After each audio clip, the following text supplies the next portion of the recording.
bien lo comentamos, la carrera de agronomía de los fundadores.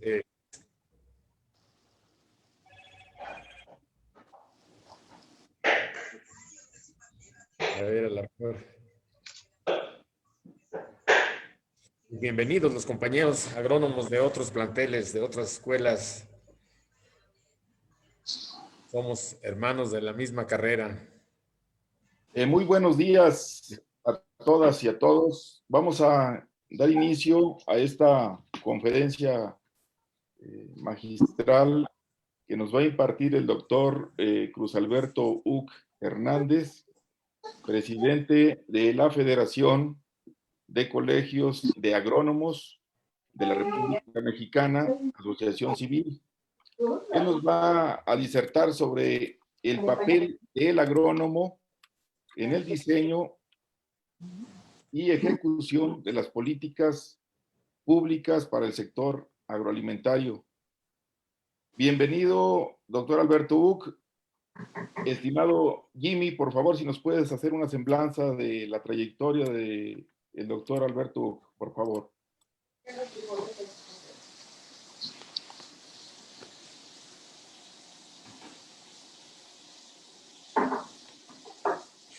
Con mucho gusto, doctor Cruz Alberto Uc Hernández de Chapingo, habiendo estudiado de 86 a 1990 con la tesis Costos de Producción y Transformación de Arroz en el estado de Campeche, 1990. Postgraduados de Montesino con la tesis de Crédito Rural en México, Funciones de Respuesta y Convergencia Regional en 2005. El doctorado lo llevó a cabo igualmente en el Montecillos, Estado de México, en economía, en localidades de alta y muy alta marginación en el estado de Campeche. En el aspecto laboral, inició en 2009 como en 1995 a 2002 como secretario ejecutivo del Comité Ejecutivo Estatal de la Federación Agronómica de Campeche. Fue secretario de Recursos Hidráulicos en la Liga de Comunidades Agrarias en el estado de Campeche. Delegado a la primera Asamblea Anual Ordinaria de Profesionales Técnicos. Colaborador en la Secretaría Técnica durante la campaña también en el gobierno del estado de Campeche. Todo esto en las organizaciones en las que ha estado trabajando. Tiene algunas publicaciones en Productividad y Penetración Financiera Rural en México en 1978 a 2002. Coautor de libros. Estuvo como asesor externo de los ayuntamientos en Calquini, Eselchacán, Jolpechén, todo en Campeche. Jefe del departamento y coordinador de talleres de capacitación en la Secretaría de Desarrollo Social del Estado de Campeche. Otra actividad como secretario técnico de la Secretaría de Desarrollo Social, director en funciones de la Dirección de Coordinación Institucional, Planeación y de la Dirección de Concertación. Consultoría Universidad Autónoma de Campeche, estuvo como profesor investigador de tiempo completo. Igualmente, presidente de la Red Nacional por la Soberanía de la Confederación Nacional Agronómica también, y de 2008 a 2010, presidente de la Asociación Nacional de Economistas Agrícolas. Igualmente, como presidente del Comité Ejecutivo Nacional de la Confederación Nacional Agronómica de 2010 a 2012. De 2012 a 2015 estuvo como asesor en la Dirección General de Educación Tecnológica Agropecuaria y ocupando también los federal de la Zagarpa en el estado 16 a 2017 en el estado. Cabe mencionar que obtuvo 4 cuadros de honor durante su estancia como estudiante en la Universidad Autónoma de Chapingo. Como podemos ver, su amplia experiencia tanto en el aspecto académico, laboral y en el aspecto gremial. Le cedemos la palabra al doctor Cruz Alberto Uc Hernández. Adelante, doctor, por favor. Muy bien, pues Su micrófono, doctor. todos muy buenos días. Saludo a todos los presentes que alcanzamos a ver que están de varios estados de la República y de varios colegios de agrónomos que están asociados a la Federación de Colegios de Agrónomos de la República Mexicana. Sí, entonces, mire, le vamos a pedir a nuestra amiga que nos está auxiliando con la presentación, sea tan amable de iniciarla.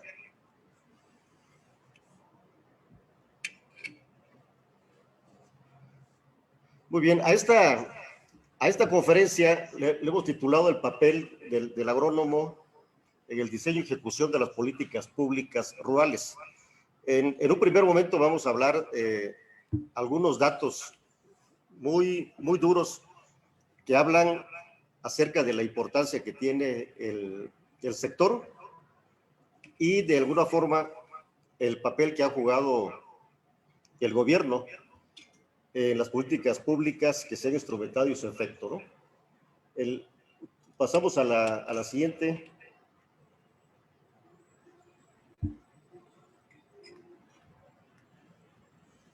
Muy bien, aquí tenemos un dato que magistralmente también ya nos ha ido compartiendo el doctor Villaiza en los diagnósticos que ha hecho. Aquí, ¿qué es lo que queremos apuntar? Que hasta el día de hoy seguimos teniendo una dependencia alimentaria arriba del 35% en la producción de maíz, aunque es fundamentalmente maíz amarillo, no deja de ser un asunto de vital importancia, porque ese 37% que estamos importando bien pudiera generar una derrama económica directa en el campo mexicano a partir de una mayor inversión tanto en infraestructura productiva como en la contratación de mano de obra. Pasamos a la siguiente. Es una historia similar al caso de arroz palay, con la única diferencia que la dependencia alimentaria es arriba del 76%. Aquí quisiera señalar el caso de Campeche. Campeche en su momento fue el estado que aportaba mayor producción de arroz palay en el trópico. Y esto fue resultado de una política pública deliberada de mover la producción que teníamos en Sinaloa para liberar el uso del agua, porque el arroz es un cultivo muy demandante en volúmenes de agua. Se trasladó al trópico, pero este éxito que se tuvo en este proyecto no duró más de 20 años, dado que antes de los 90 o a finales de los 90, al practicarse con el sistema producto arroz, la liberación comercial de este producto, los incentivos para seguir produciendo arroz, y se importara ya inclusive no en arroz palay, sino en arroz pulido. Quienes conocemos el estado de Campeche nos queda muy claro que el impacto económico que tuvo el abandono de esta actividad, en la que teníamos 3 molinos arroceros de los más grandes a nivel nacional, y que, como decían los productores, en la época de cosecha parecía que la noche era de día, porque no dejaban de transitar los trailers que salían de las zonas de cultivo para estar llevando la producción tanto a los molinos como a los centros de consumo. La siguiente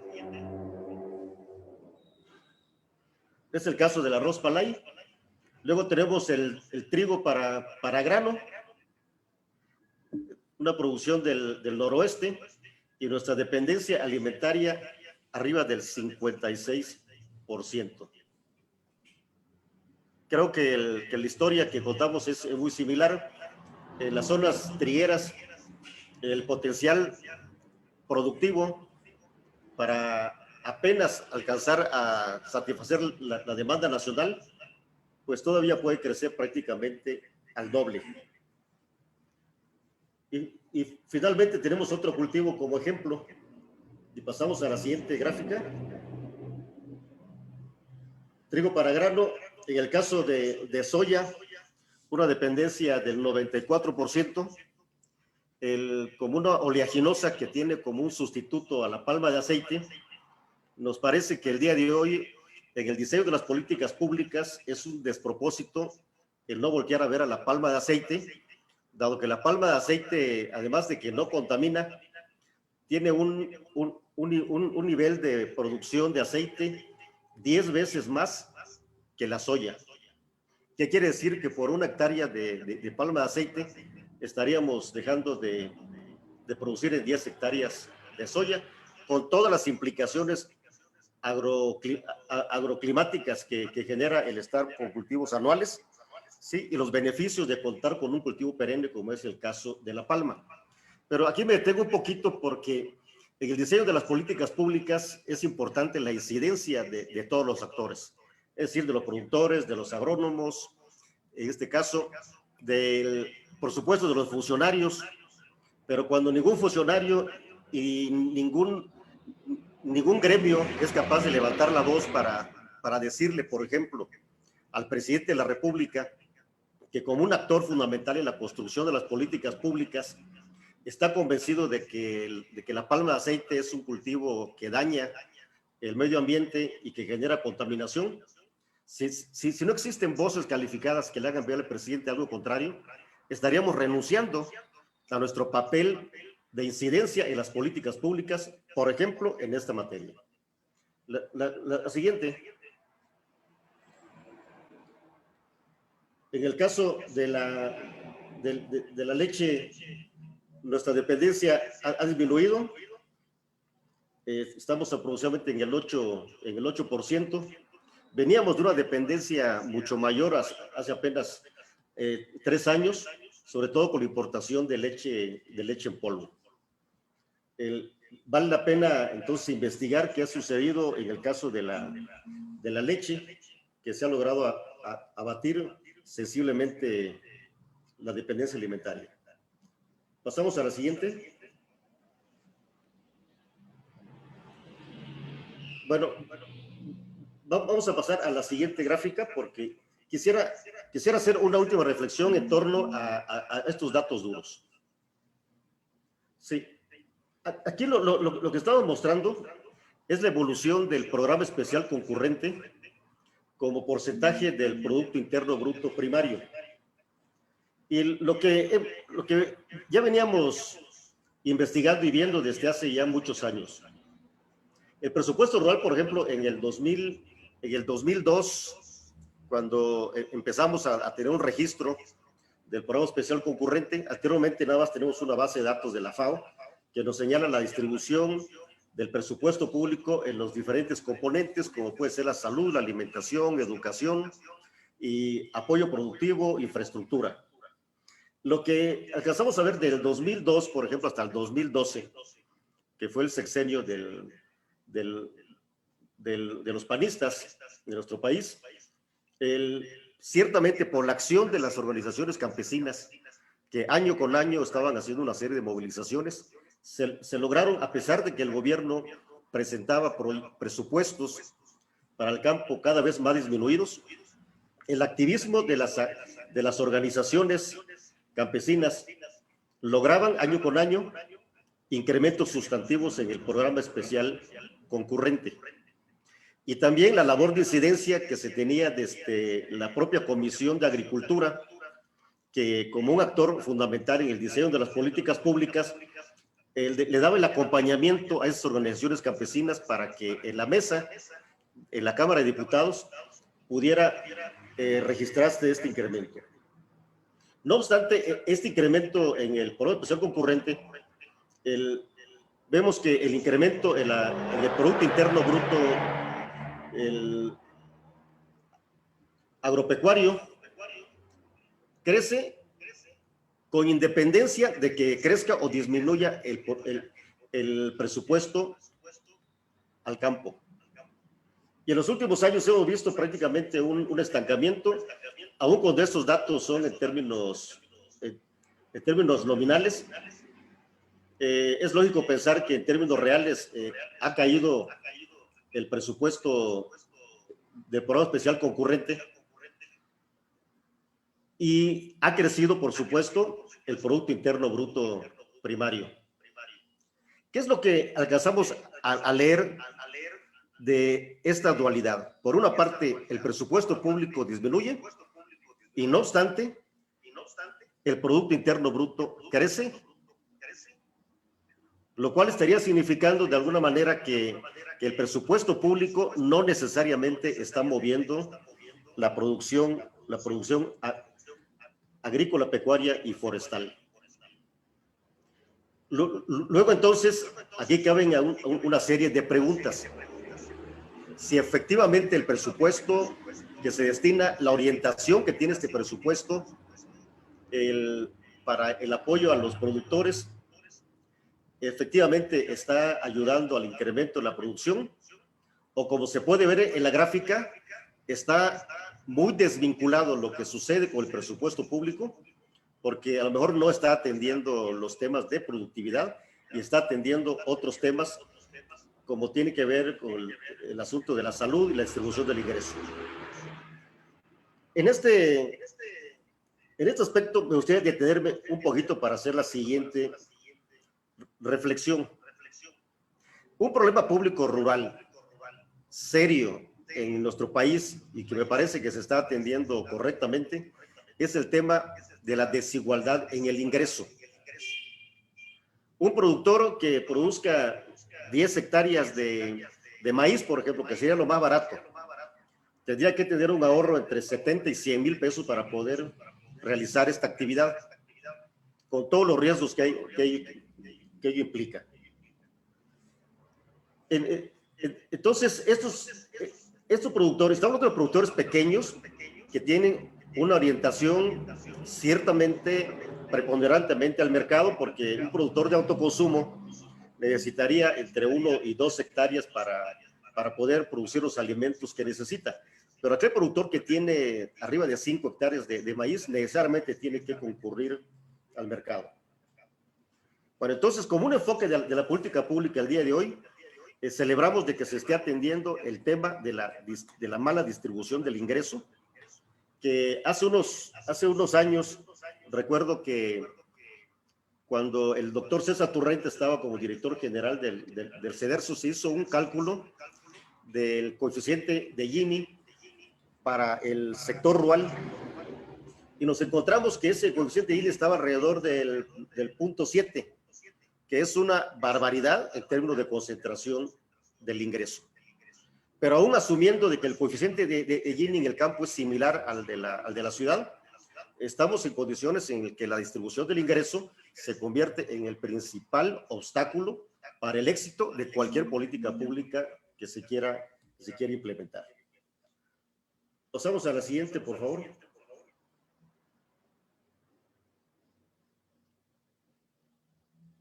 Muy bien. Ahora, ¿qué es lo que nosotros proponemos en este hilo de análisis de cómo deben participar los actores? ¿Y en dónde estamos los agrónomos?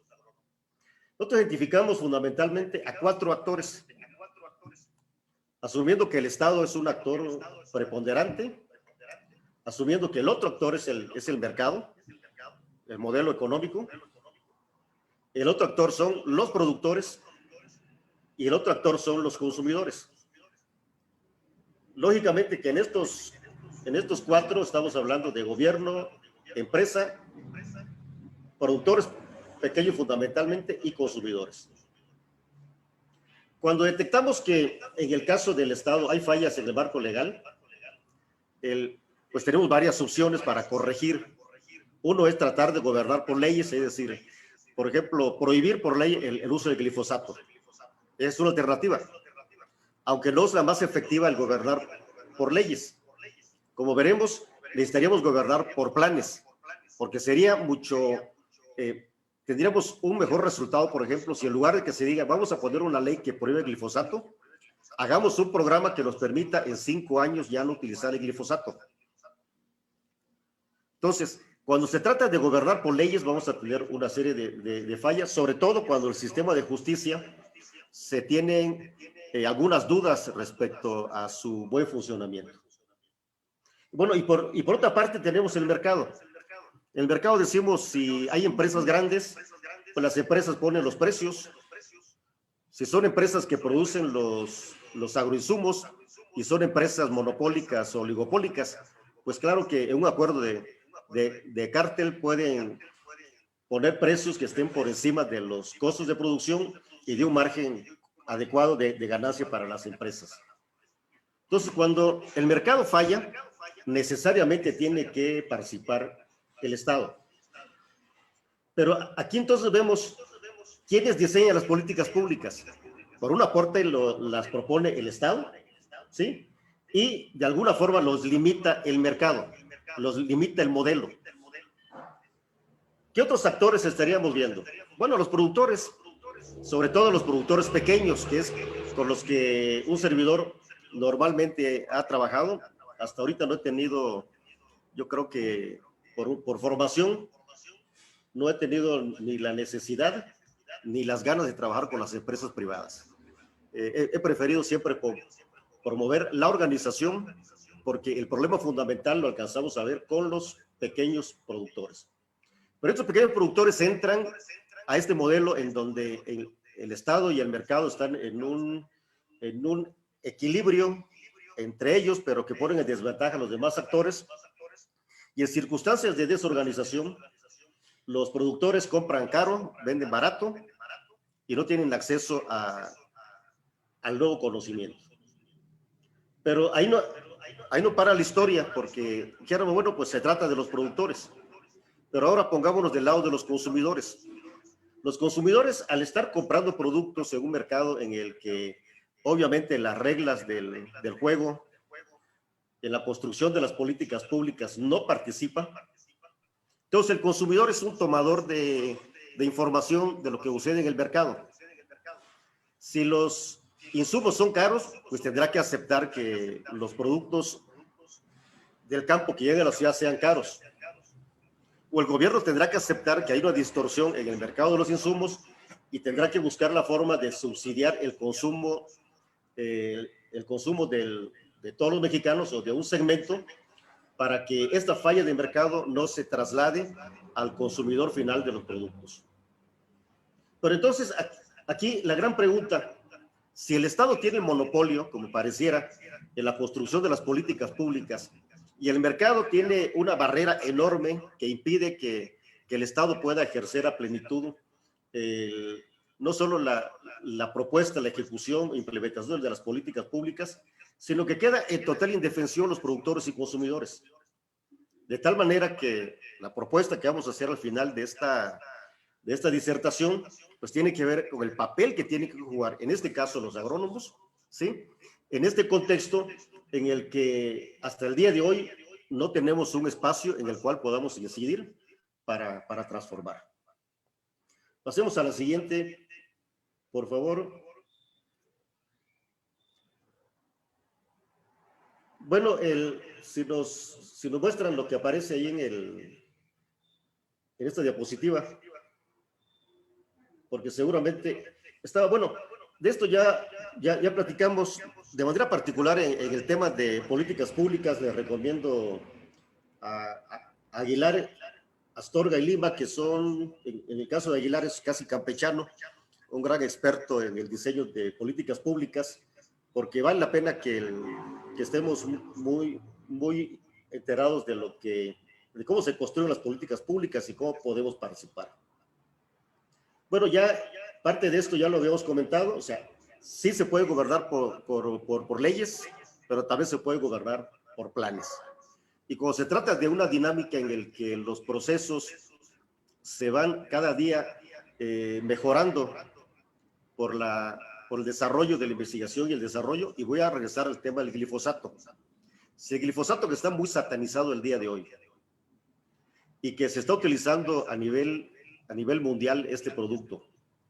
El día de mañana, dentro de un mes, sale algún estudio que nos diga definitivamente o con un grado de certidumbre muy alta de que es un producto no cancerígeno y que todo lo que se ha dicho en contra de este producto carece de fundamento.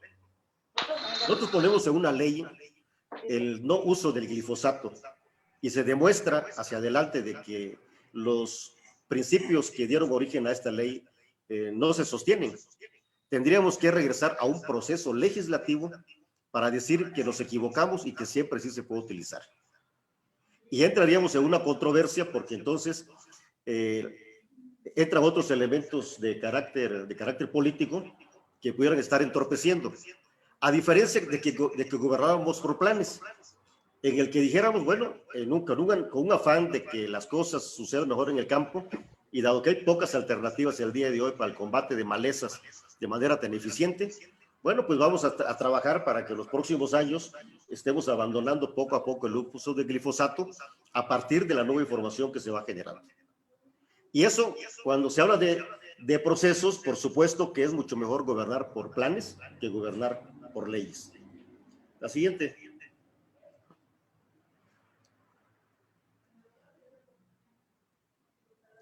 Bueno, nosotros esta gráfica ya le he presentado, la vengo presentando, ya tiene 12 años. Cuando estuvimos discutiendo de la gran problemática que había en el campo, con muchos colegas con los que discutíamos este tema en una conferencia que fuimos dando por toda la República, que le llamamos Rompiendo Paradigmas, hacia una reforma rural en México, veíamos que había dos temas centrales en el diseño de las políticas públicas. Por una parte, la desorganización de todos los actores productivos que de manera desorganizada definitivamente no podían participar en el diseño de las políticas públicas y menos en su implementación, de tal manera que productores, la gran mayoría de los actores, sobre todo de los pequeños, pues eran tomadores de información. Ya salió un programa y bueno, pues vamos a adaptarnos a programas y el día siguiente nos los cambian. Bueno, pues nos adaptamos a las nuevas reglas y estábamos esperando cada año de que salieran las nuevas reglas para saber qué hacer. Esto, por supuesto, genera incertidumbre, porque si no tenemos claro de las reglas que van a estar prevaleciendo en el campo en el mediano y largo plazo, y son reglas que se modifican año con año, y si se modificaran en las partes no sustantivas, pero si se modifican en las partes sustantivas, pues lógicamente que eso genera un impedimento para la participación en el diseño e implementación de las políticas públicas. Y por el otro lado veíamos el gran problema que todavía persiste, el gran problema de descoordinación, en el que cada dependencia y cada orden de gobierno tiene su propio diagnóstico de los problemas del país y de las regiones, y de manera individual muy poco coordinada realiza las acciones. Desafortunadamente en el gobierno actual todavía alcanzamos a ver esto, en el que, por ejemplo, analizamos el programa sectorial de agricultura, que en su momento lo comentamos. Ese programa, lejos de ser un programa sectorial, porque el programa sectorial debiera incluir lo que todas las dependencias sectorizadas a esta actividad deberían aparecer, como es el sistema financiero, lo que hace la Secretaría del Bienestar, lo que estaría haciendo el Instituto Nacional, bueno, todos los que participan en el PEC.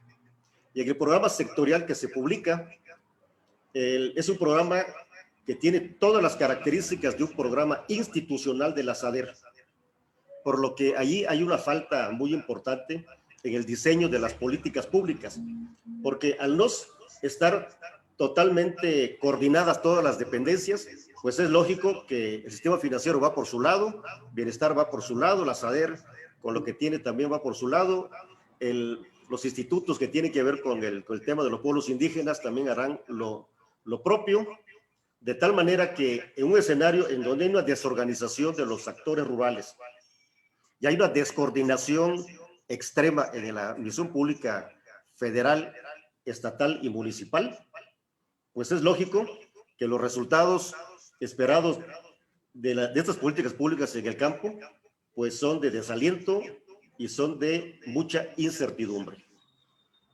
Pasemos a la siguiente, y nomás en nuestro diagnóstico decíamos que, vamos a pasar a la siguiente, por favor.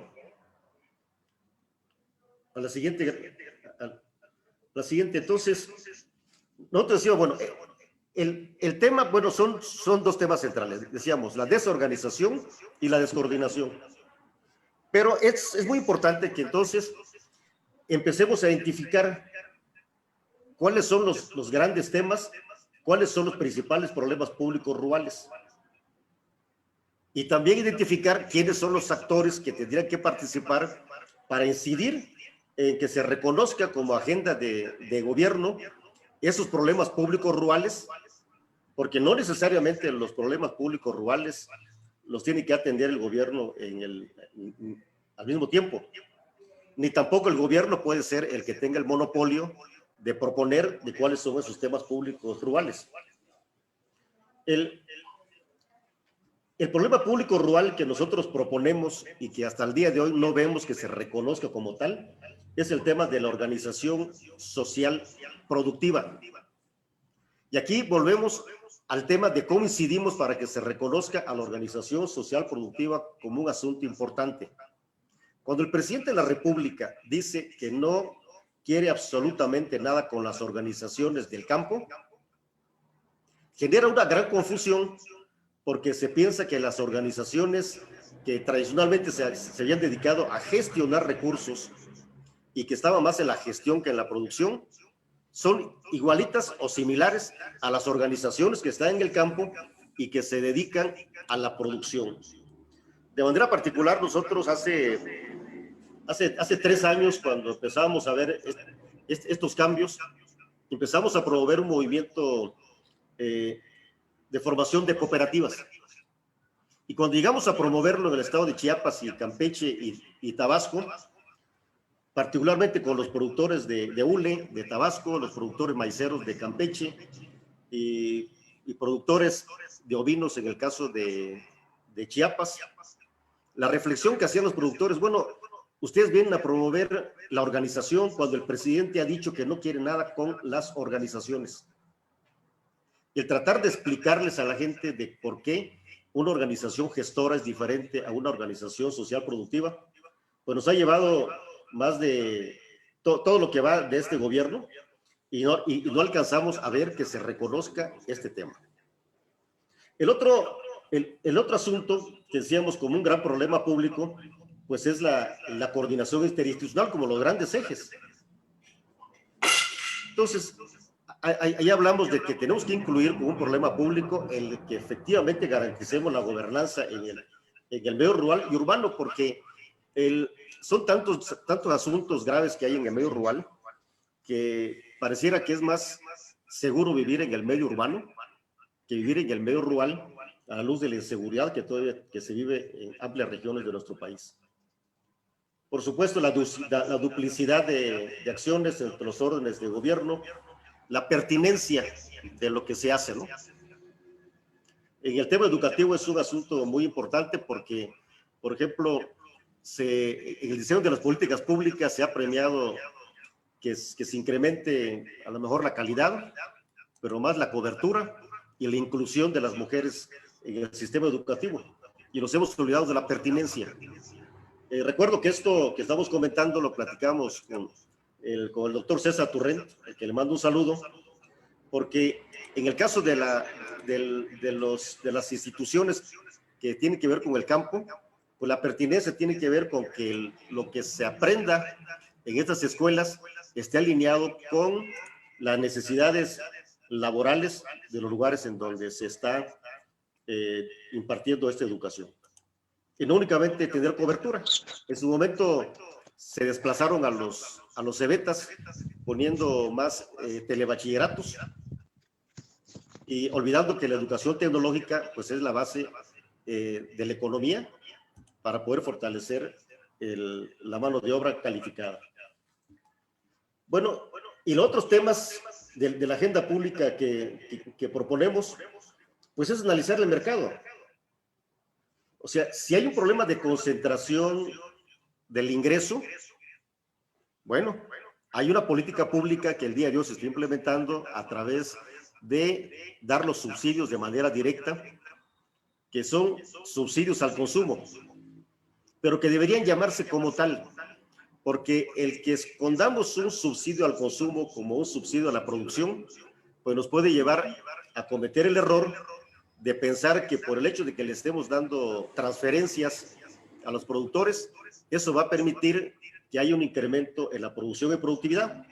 Y como vimos en una de las gráficas, reforzando esta idea, nos queda claro que el presupuesto público no mueve o mueve muy poco la producción agroalimentaria. De tal manera que vale la pena entonces investigar qué es lo que realmente mueve al Producto Interno Bruto agropecuario y forestal. Y nos vamos a encontrar seguramente que lo que mueve a este sector no son las políticas públicas del gobierno, porque no están alineadas a incrementar la producción y productividad, sino son las señales de mercado, tanto las internas por la propia demanda, ¿sí? Y las características del mercado internacional, que en el caso de los productos agroalimentarios, pues es un mercado de excedentes. ¿Qué quiere decir? Que todas las naciones salen a ofertar lo que les sobra. Pero eso genera una gran vulnerabilidad al país, porque cuando se han dado situaciones como las que recuerdo en el caso de las heladas que se dieron en Rusia y que generó una baja muy importante en la producción de trigo, pues hasta Argentina, los productores de trigo dijeron, bueno, en lo que vemos que sucede hacia adelante en el mercado, no autorizamos que salga un solo grano de trigo de la Argentina. ¿Qué quiere decir? Que ante estos nuevos retos, pues tiene que haber primero el reconocimiento de que hay nuevos problemas públicos rurales que tenemos que atender, ¿sí? Y por otra parte, tener claro que en estas circunstancias en las que los mercados son muy volátiles y en donde juega, por supuesto, ya un papel preponderante el tema del cambio climático, que nos da una incertidumbre adicional a lo que normalmente venía sucediendo en el campo, pues si seguimos haciendo exactamente lo mismo y no reconocemos que tiene que haber el reconocimiento de este tipo de problemas públicos macro, dijera yo, problemas públicos macro, porque un problema público macro es la desorganización en el campo. Y si se convierte en un problema público, porque si el Estado no viene a promover la organización social productiva de los pequeños productores, ellos por sí mismos no lo van a hacer. Aun cuando parezca que es un asunto de interés particular, no se resuelve en el ámbito privado, no se resuelve en el ámbito colectivo la organización, y por supuesto, cuando no se resuelve en el ámbito colectivo, se convierte en un problema de interés público. Y como decimos los economistas, todos los temas de interés público son primos hermanos de los bienes públicos. Y sabemos que los bienes públicos puros, si no los provee el Estado, el mercado no los va a proveer. Por lo que desde esta tribuna, dijéramos, donde están participando muchísimos agrónomos a los cuales les mando un fuerte abrazo, quisiéramos mandarle un mensaje a quienes el día de hoy están encargados de la conducción de las políticas públicas rurales, a que hagan un análisis de estos dos temas.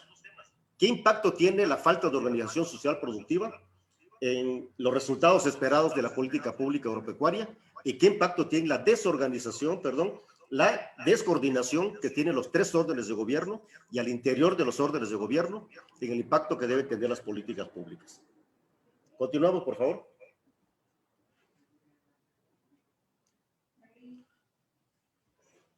Bueno, y también concluíamos de manera gráfica, y por eso lo ponemos de esa manera. En la medida en que vamos resolviendo el tema de la desorganización y la descoordinación, implica nuevas reglas. Y las nuevas reglas, en los términos, en el calor de los economistas, o de quienes como un servidor se declara un economista neoinstitucionalista, El cambio en las reglas estrictamente habla del desarrollo institucional. Y lo que alcanzamos a ver que en la medida que vamos alineando correctamente la organización social productiva y vamos alineando el tema de la descoordinación, los escenarios de corrupción se van haciendo más pequeños. Pasemos al siguiente, de tal manera entonces que la corrupción viene siendo un efecto, no una causa. La causa de la corrupción es de que los productores están desorganizados y por supuesto no pueden incidir ni en la, decíamos, no pueden incidir ni en el diseño de las políticas públicas y menos en la ejecución. Y en la ejecución es donde por supuesto se dan los escenarios de corrupción. Esta alineación, este desarrollo institucional que permite hacer que la organización sea una organización realmente compacta, donde hay muchos actores, y ahí los agrónomos juegan un papel muy importante en la incidencia de estas políticas públicas. Y también, por ese activismo, procuremos de que exista una mejor coordinación del Estado, porque hay un asunto, o el Estado se coordina, o la sociedad civil organizada tendrá que buscar los mecanismos para que se coordinen, porque la descoordinación genera muchísimas fallas y muchísimos errores en la ejecución de las políticas públicas. Y lo que alcanzamos a ver, que organizaciones sociales productivas empoderadas prácticamente origina la desaparición de la corrupción. Entonces, con esta gráfica, lo que queremos señalar es de que no volteemos a ver a la corrupción como la fuente de todos los males. Vayamos a las causas de la corrupción y cerrémosle estos mecanismos o estas rutas que tiene la corrupción para expresarse en nuestro campo y en toda la economía. Por eso nosotros vamos a seguir proponiendo esta reforma económica en México, una reforma económica que atienda al desarrollo institucional, el cambio de las reglas del juego, el que si bien se necesitan leyes, también es cierto de que el desarrollo institucional no únicamente es a través de las reglas del juego oficiales, también hay reglas del juego muy importantes que la propia social las puede poner, como es la acción colectiva. Si los agrónomos el día de hoy dijéramos no estamos de acuerdo con el planteamiento que hace el gobierno federal y ninguno de los agrónomos el día de hoy vamos a respaldar esa propuesta porque no estamos a favor, seguramente que vamos a tener poder para poder incidir. Pasemos a la siguiente.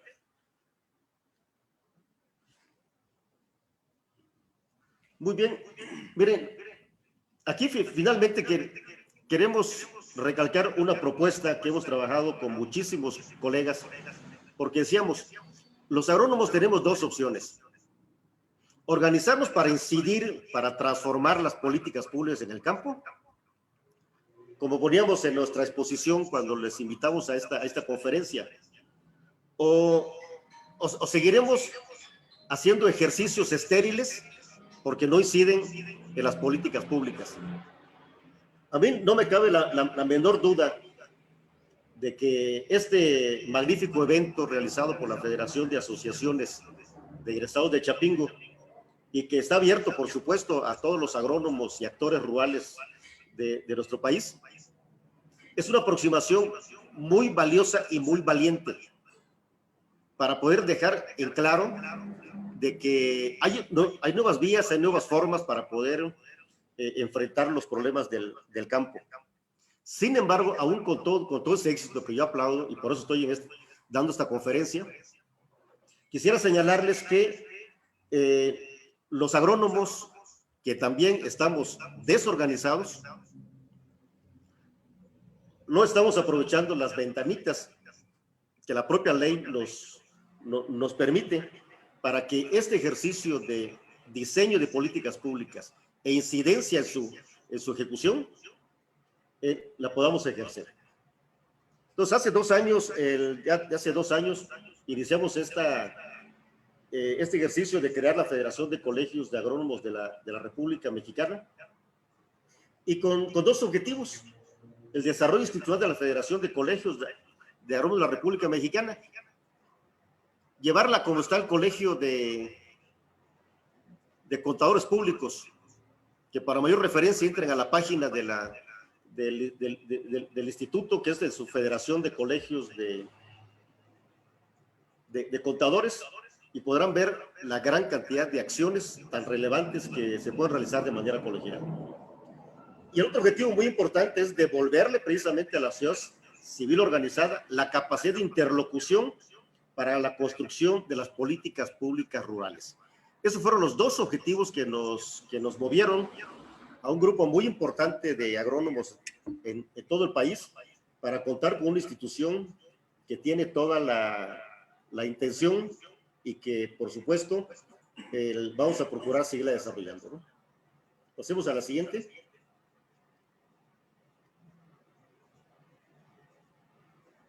Sí, aquí cuáles son los dos ejes estratégicos de participación de los agrónomos.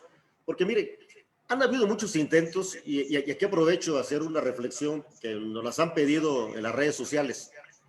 Cuando se critica, por ejemplo, la pertenencia o la afiliación de una organización tan importante como es la Confederación Nacional Agronómica, porque está de alguna forma vinculada tanto a la CNC como al Partido Revolucionario Institucional. Y la queja de muchos colegas ha sido que hay que democratizar a la Confederación Nacional Agronómica. Lo que les he contestado es de que no necesitan democratizarla, porque es una organización hecha por un grupo de personas que coinciden políticamente en una idea de trabajar alineados a un partido y una organización campesina. Pero que eso no excluye el derecho de organización que tienen todos los agrónomos de hacer organizaciones que tengan filiaciones políticas o ideológicas de otra naturaleza. Pero estas organizaciones que están vinculadas a cuestiones de tipo político, su papel legal para incidir las políticas públicas es muy limitado. Ese papel legal lo tienen los colegios de especialistas.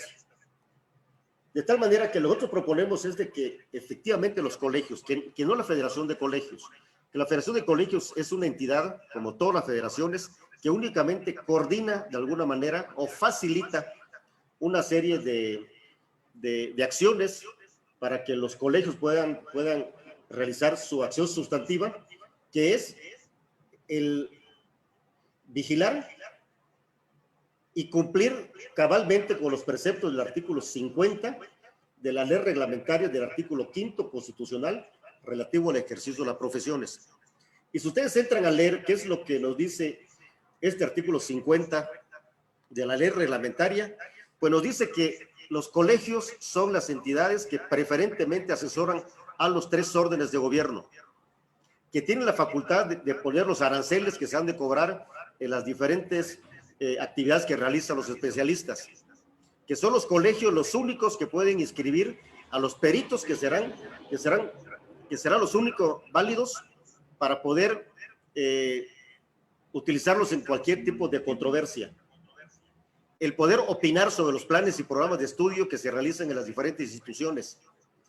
El que los colegios, por ejemplo, estén llevando a cabo una actividad para que los egresados de las escuelas estén pasando por un proceso de capacitación continua que les permita certificarse de manera permanente. Porque a nosotros nos ha tocado, y creo que todos lo sabemos, hay colegas agrónomos que hace 10 años o más que se retiraron del campo y que por fortuna el día de hoy se encontraron con condiciones para contratarse de nuevo como agrónomos y estar ejerciendo de nuevo la carrera, pero con una serie de desactualizaciones que yo no diría que es falta de capacidad, sino una falta de actualización. Y esa actualización la da la certificación, como lo hacen los médicos cada 2 o 3 años en algunos de los temas. Y el otro eje estratégico que nosotros estamos proponiendo, pues es precisamente que en el marco de esta ley sean los colegios los que participen precisamente en el diseño de la reforma rural que México necesita. Ojo, reforma rural que no reforma agrícola, porque la reforma rural tendría que empezar por analizar, por ejemplo, la orientación del programa especial concurrente, para ver un balance si el programa especial concurrente está atendiendo los problemas públicos productivos, los problemas públicos de carácter social o los problemas públicos de carácter político. O sea, ¿cuál es la orientación que tiene el gasto público? ¿Y qué tipo de políticas debieran estarse instrumentando? Porque si bien ha crecido el Producto Interno Bruto, como lo señalamos, y que ha crecido a pesar de los pesares de que el presupuesto público disminuye, quiere decir que hay un gran esfuerzo de los productores que tenemos que reconocer, un gran esfuerzo de los agrónomos que también tenemos que reconocer, porque aún en condiciones de pandemia como las que vivimos y seguimos viviendo el día de hoy, pues las cadenas de suministro no se han colapsado. Y eso habla del compromiso que tienen los agrónomos y el compromiso que tienen los productores para que este país siga produciendo. Pero también hay una brecha, como lo explicamos en el caso de los productos básicos, una brecha enorme para poder producir el maíz, pero no lo veamos como producción de maíz, veámoslos como ingreso que se puede generar en el campo, que produce empleos y que genera bienestar, de tal manera que pudiésemos estar sustituyendo como una propuesta adicional en el asunto del diseño de las políticas públicas a través de programas, el que fuéramos dejando claro cuánto tiempo, por ejemplo, va a durar el programa Sembrando Vida, o cuánto tiempo va a durar las transferencias directas a los productores y de qué manera se va a ir transitando de esquemas de transferencias directas como política anticíclica en la mala distribución del ingreso a una política que pueda respaldar eficientemente a los productores que no necesariamente son de autoconsumo. Y aquí en alguna otra charla que por ahí tenemos preparada con algunos argumentos, ¿sí? Vamos a ver de que uno de los grandes déficits que tenemos en el diseño de las políticas públicas es la modificación del sistema financiero rural, que pueda estar alineado, ¿cómo se llama? Este sistema financiero nacional alineado a la realidad que viven los pequeños y medianos productores, porque los grandes productores no tienen problema para acceder al financiamiento, y si revisan las cifras de FIRO o de la Financiera Nacional para el Desarrollo, estaremos viendo que está atendiendo a su cartera tradicional. Pero ¿qué pasa con los productores que tienen más de 5 hectáreas, de 5 a 20? Que con los programas de créditos a la palabra o los programas de precios de garantía, que no alcanzan de ninguna manera a satisfacer la gran demanda de recursos públicos para incentivar la producción, tendría que ser necesariamente el sistema financiero nacional con nuevas reglas, con un desarrollo institucional que permita que estos pequeños productores accedan al financiamiento. Porque además está demostrado en muchísimos estudios que el financiamiento rural no solo es efectivo para resolver el problema de la pobreza en el medio rural, sino que al mismo tiempo contribuye más que cualquier otro tipo de programas a aliviar la pobreza urbana.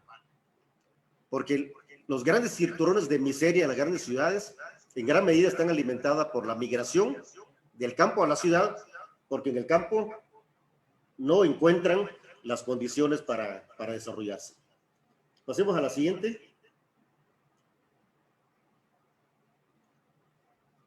Bueno, al final les queremos nada más informar que en estos 2 años que hemos estado al frente de esta federación de colegios, aún con este año de pandemia, hemos visto de que sí se puede incidir y que sí es posible que con nuevos actores, en este caso, por ejemplo, con los convenios que hemos suscrito con Canacintra, reforzando su sector agroindustrial, con el desarrollo institucional de la Federación de Colegios, a través de la creación del Colegio de Ingenieros Agroindustriales, la creación del Colegio de Profesionistas de Recursos Naturales y Cambio Climático, y recientemente con la toma de protesta del Colegio de Economistas Agrícolas de México,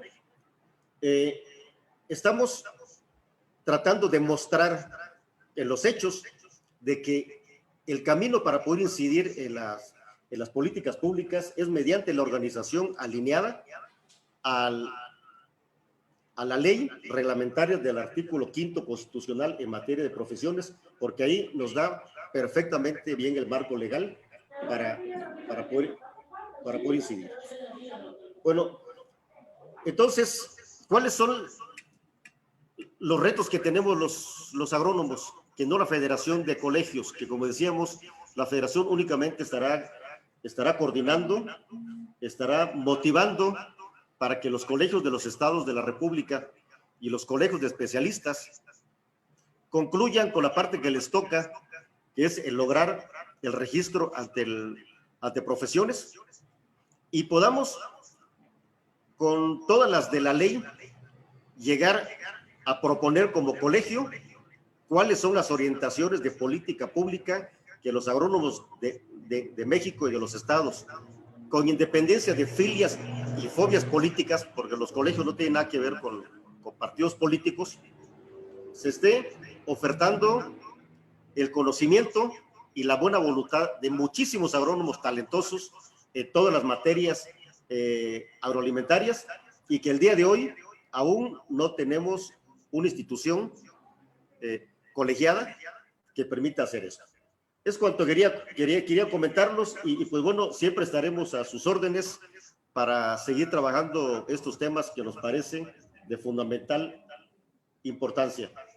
Agradeciéndoles, por supuesto, al ingeniero Ismael y a todo su equipo por este gran esfuerzo que hacen para convocar a tantos talentos a nivel nacional y podamos discutir temas como estos que de manera particular a un servidor no solo lo apasionan, sino que lo comprometen a que cada día estemos buscando más aliados que nos permitan llegar a quienes toman las decisiones de política pública, a que volteen a ver a estos dos temas: la organización social productiva y la coordinación interinstitucional efectiva, de acuerdo, por supuesto, al mandato de ley que les da la ley de planeación, de tener que coordinar todas las acciones entre órdenes de gobierno y al interior de cada orden de gobierno. Muchas gracias. Muchas gracias, doctor Cruz Alberto Uc, por esta disertación tan importante. Hay algunas preguntas, vamos a dar paso a algunas preguntas. Algunas se fueron haciendo conforme se iba iniciando la conferencia, otras pues al final, pero es importante considerar. Dice, bueno, nos comenta Alfonso Porras de Tamaulipas, dice: la demanda de la producción de la palma de aceite es de la repostería y panificación muy abundante en México, pero en términos nutricionales, ¿cuál es el problema? Dice.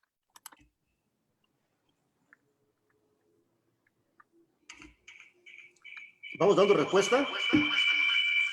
¿O quieres que leamos varias, doctor? Como tú nos digas. Pues mire, el tema de la palma da para mucho. Aquí nosotros subimos el tema porque cuando el presidente dice que no quiere nada con la palma, sí, todos los actores rurales callaron.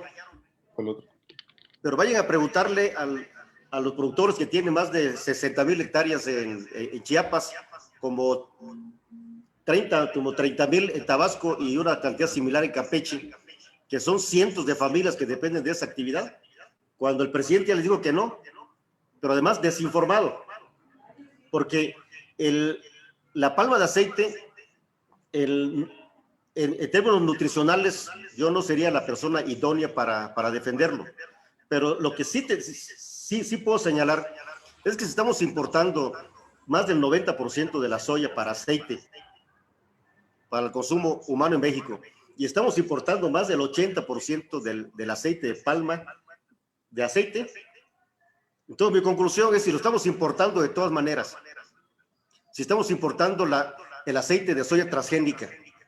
Y estamos, ¿por qué no tomamos la decisión de que si no queremos nada con los transgénicos, pues vayamos sustituyendo a través de un programa, no de una ley, la sustitución de la soya por palma? Pero ¿quién le pone el cascabel al gato?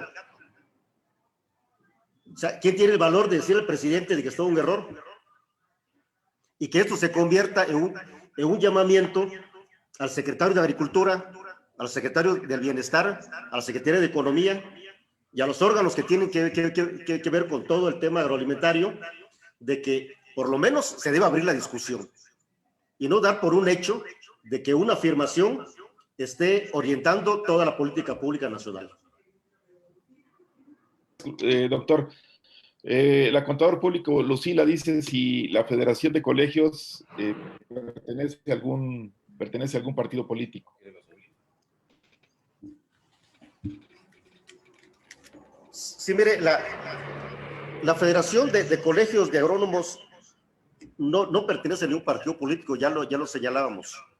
Está en el marco de la ley reglamentaria y son organismos técnicos en apoyo, por supuesto, al diseño de las políticas públicas, al mejoramiento. Los colegios funcionan algo así como un sindicato, porque originalmente es para la defensa de los intereses de los productores, perdón, de los agrónomos, pero al mismo tiempo para la defensa de la sociedad en general, porque el hecho de que nos metamos al tema de la inocuidad alimentaria y estemos limitando el uso de ciertos productos por la racionalidad que tiene que haber desde el punto de vista técnico, pues estamos ayudando a los consumidores. Lo que tenemos el día de hoy es una calamidad, porque pues resulta que para los productos de exportación sí se sigue todo un protocolo de producción en donde no se utilicen productos prohibidos en el extranjero. Pero ¿qué pasa con los jitomates de consumo nacional?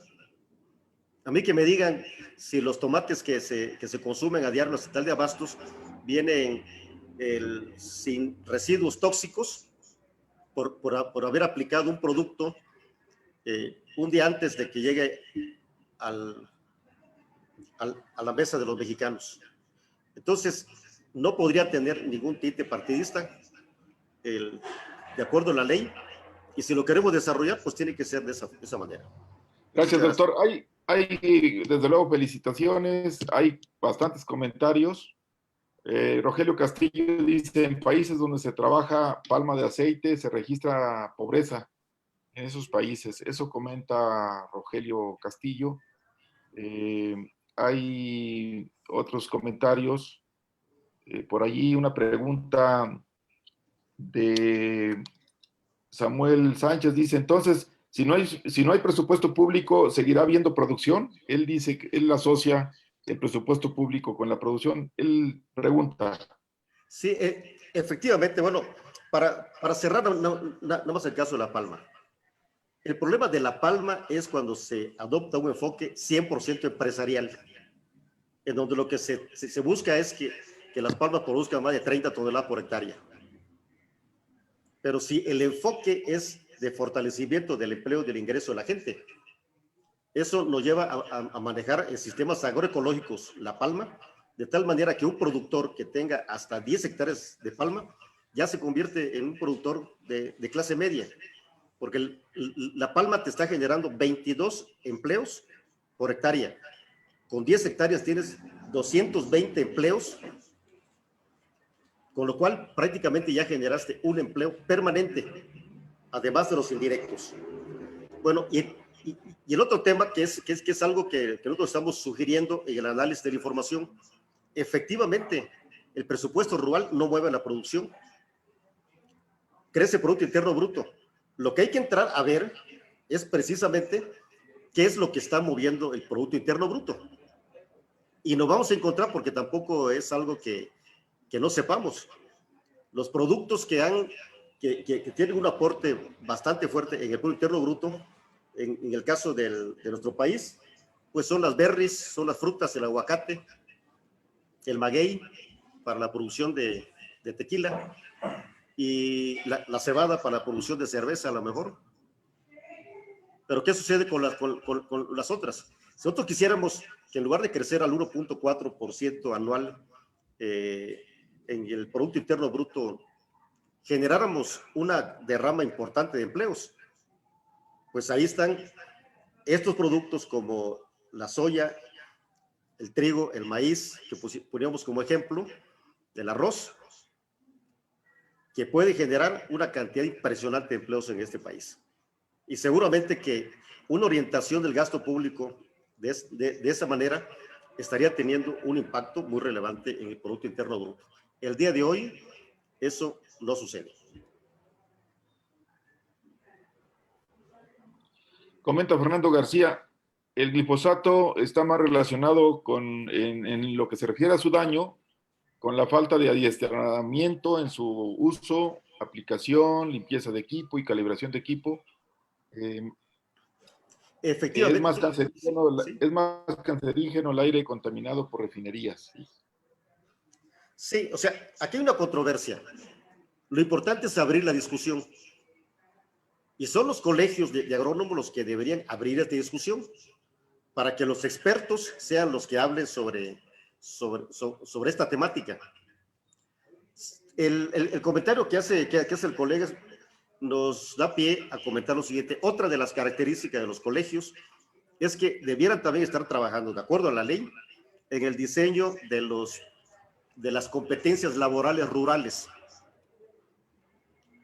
O sea, si ustedes van a conocer, se van a encontrar de que no hay una competencia laboral para la aplicación del glifosato.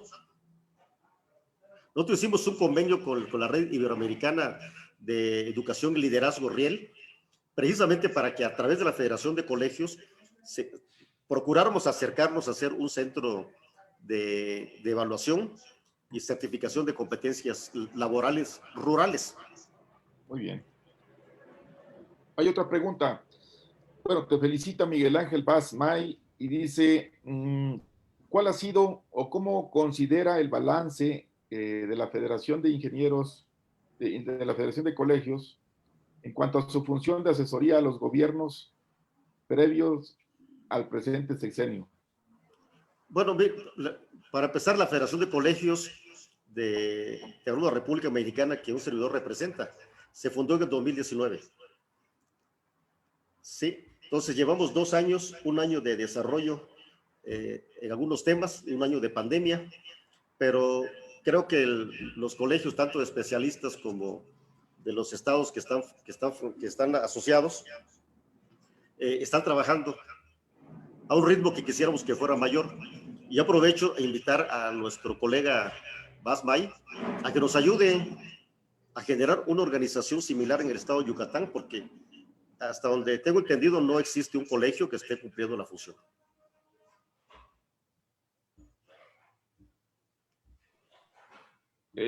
Héctor Fernando Isás Martínez, con mucho gusto y agrado, envía un saludo a todos los colegas y felicitaciones y reconocimientos al doctor Cruz Alberto Uc por su exposición.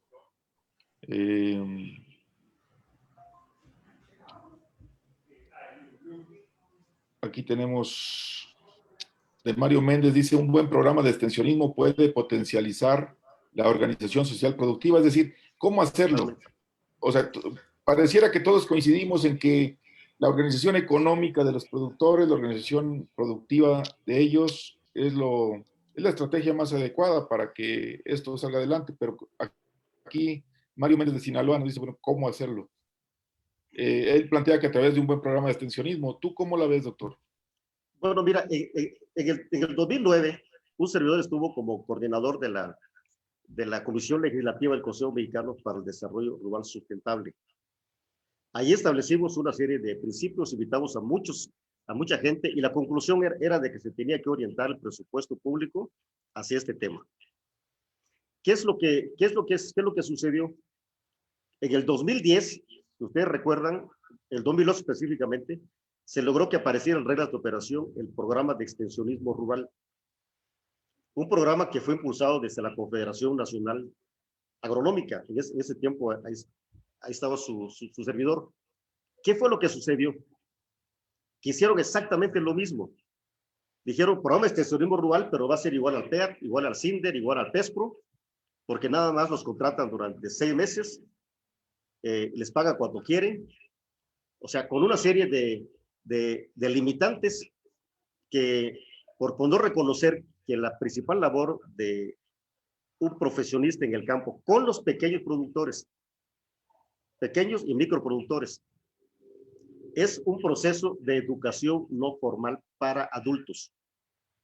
Y como proceso de formación para adultos en términos organizativos, pues requerimos agrónomos que estén contratados 365 días al año.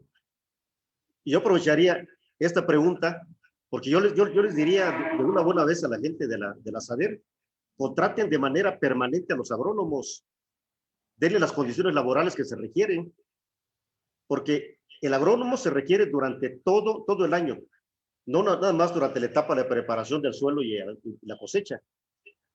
Todos sabemos perfectamente bien que son muchísimas actividades y que estamos ocupados todo el año.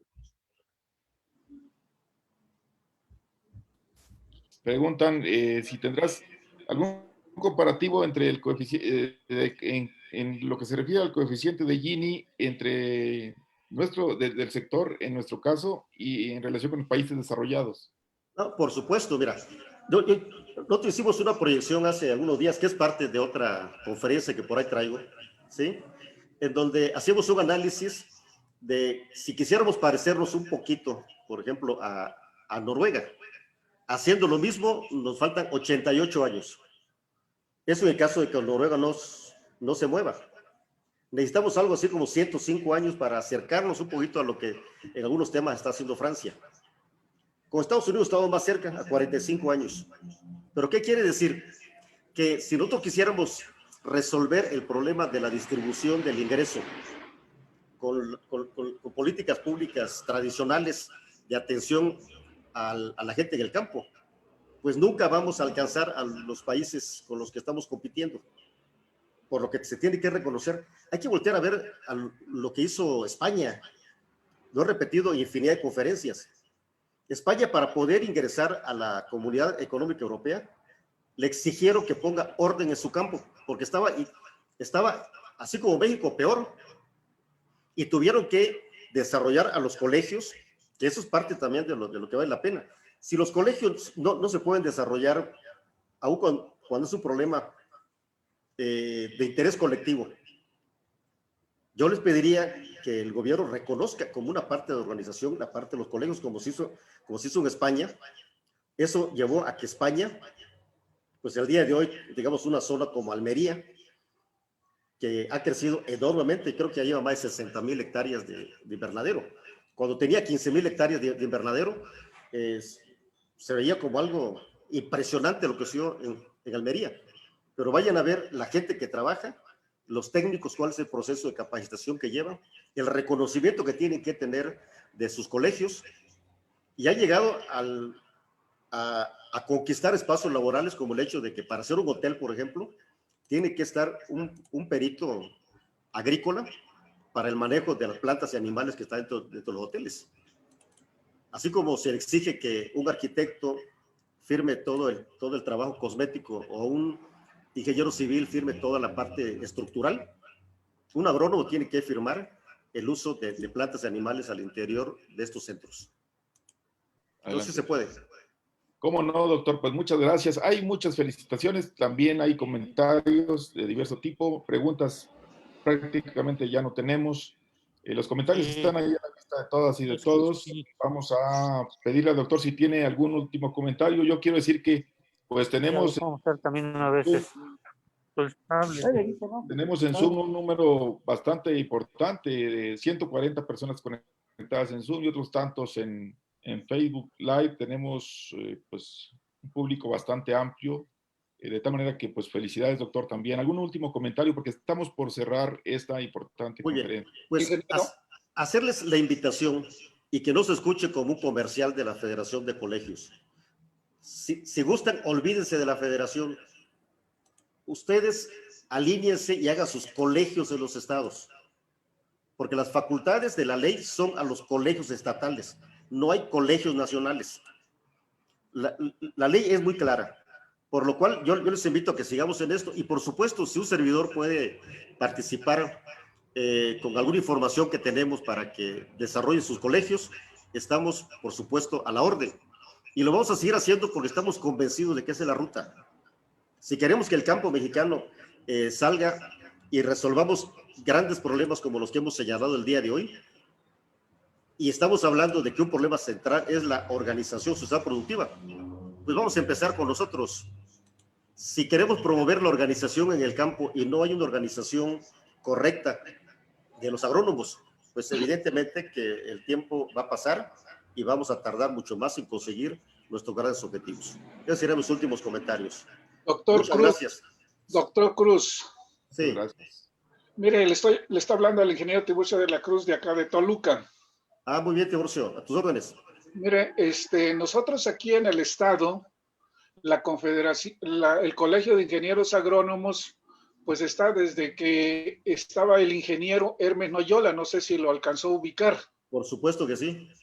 Él fue uno de los iniciadores y promotores del Colegio de Ingenieros Agrónomos en el estado. Falleció él y inmediatamente se nombraron a una persona, porque ni siquiera la verdad lo nombramos democráticamente.